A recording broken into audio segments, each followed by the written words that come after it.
Hello everyone and welcome back to our channel mootechie. It's great to have you with us for another class in our dairy engineering series. This is class 6 of unit 4, where we now shift our focus from packaging machines to the critical underlying process of sterilization, which ensures the safety and shelf life of our packaged dairy products. We begin by defining sterilization. Sterilization is a heat treatment process that completely eliminates all microorganisms and their spores. It is a thermal process which causes the complete destruction of microorganisms and their spores, making the product commercially sterile. To properly understand sterilization, we need to grasp some basic concepts. The key values used to measure and calculate sterilization effectiveness are the D value, the Z value, and the F value. The core of sterilization is microbial inactivation. This is often represented by a survivor curve.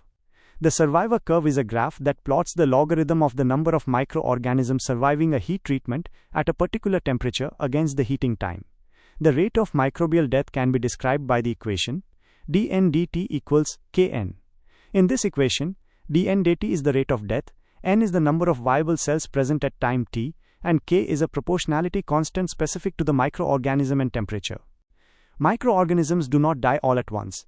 They die logarithmically. This means the population is reduced by the same fraction at regular intervals. A graph of the log number of survivors versus the time of exposure to a temperature like 121 degrees Celsius will show a straight line, confirming this logarithmic death pattern. Let's formalize this rate of microbial inactivation. The constant K is the first order rate constant. By integrating the previous equation, we get a new one. Log nn0 equals Kt. Here, n0 is the initial number of microorganisms. This equation suggests a linear semi-logarithmic plot of n against time, t. This relationship is also expressed as log nn0 equals t by d, which introduces our next key term.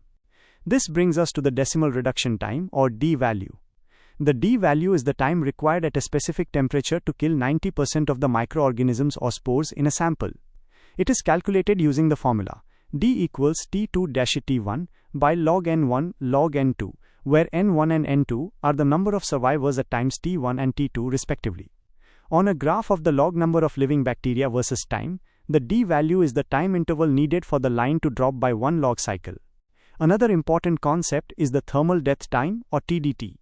This is the shortest time needed to kill all microorganisms in a suspension at a specific temperature and under defined conditions. Now let's discuss the Z value. The Z value is the increase in temperature required to reduce the D value to 1/10 of its original value. In other words, it measures how sensitive the microbial death rate is to changes in temperature. It is calculated with the formula Z equals T2-T1 by log D1 log D2. A typical graph shows D values decreasing as temperature increases, and the Z value is the temperature change needed for a 1 log reduction in the D value. Finally, we have the F value.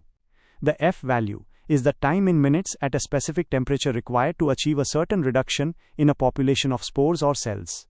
It is calculated using the formula F equals D underscore T asterisk log N0 log N, where dt is the D value at temperature T, N0 is the initial population, and N is the desired final population. A critical application of these values is the 12D process, which aims for commercial sterility, particularly for low-acid foods like dairy. This process ensures a 12-log reduction in the population of Clostridium botulinum spores. This table shows what different log reductions mean. A 1D reduction is a 90% reduction. A 2D reduction is a 99% reduction, and so on. A 12D reduction means a 99.999999999% reduction, which is a trillion-fold decrease in the population. This extreme level of safety is why you see products like Nestlé cream able to have such a long shelf life. Thank you for joining this detailed session on the principles of sterilization. Understanding D, Z, and F values is fundamental to designing safe thermal processes for dairy products. This knowledge ensures the products we create are not only delicious but also safe for consumers. Hello everyone and welcome back to our channel mootechie. It's great to continue our exploration of dairy engineering with you. This is class 7 in unit 4, where we will now delve into the different types of sterilization processes, building on the fundamental principles we covered in